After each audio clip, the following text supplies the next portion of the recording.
Hi, I'm Jared Rosenblit from Toronto, Canada, and I'm a huge Doctor Who fan, or Whovian as some other people like to call it.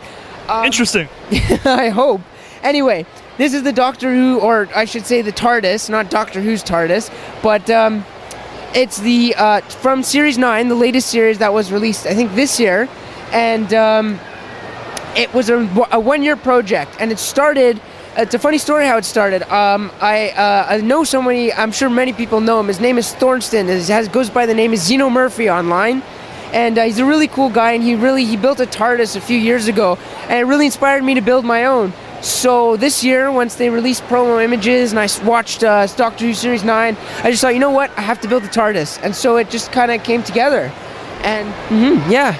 So very cool build. I always am just amazed at the amount of things kind of like happening in a build like this. There's a lot of components. There's like a lot of narrative attached to it.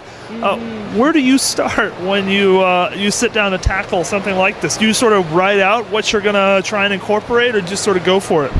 I'm really odd in that sense because I just start picking up pieces and putting them together, and if it looks good, I'll continue. If it looks bad, I'll just kind of like shove it into a drawer and forget about it for years and on end until I need that certain piece, down the road, and I'm like, oh right, I use it in this build. But for stuff like this, it's usually I don't do a design board. This is an exception though, because this one I actually drew out the plans on paper first because I had to budget it and everything, but from that it just kind of transformed, and then if I got stuck somewhere, I just would go back to the drawing board and try out alternative parts, and eventually came together as it is now.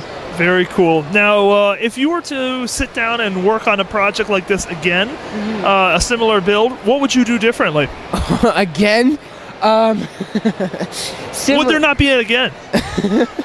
Hard to say. This took a year, and a lot of hair was lost from the hair pulling and the anger and the frustration of it not working correctly. But anyway, what was the question again? What was the question? Well, what would you do differently? What would I do differently? Truthfully, I can't really say.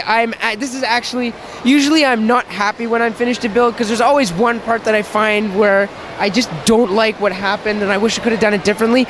This one I'm probably like 99.9999999 etc% satisfied with. It actually came out pretty close to my expectations, so woohoo. One for however many builds I've done. Very good, Jared. You're a very talented builder. Thank you so much for sharing with us. No problem. Thanks for having me.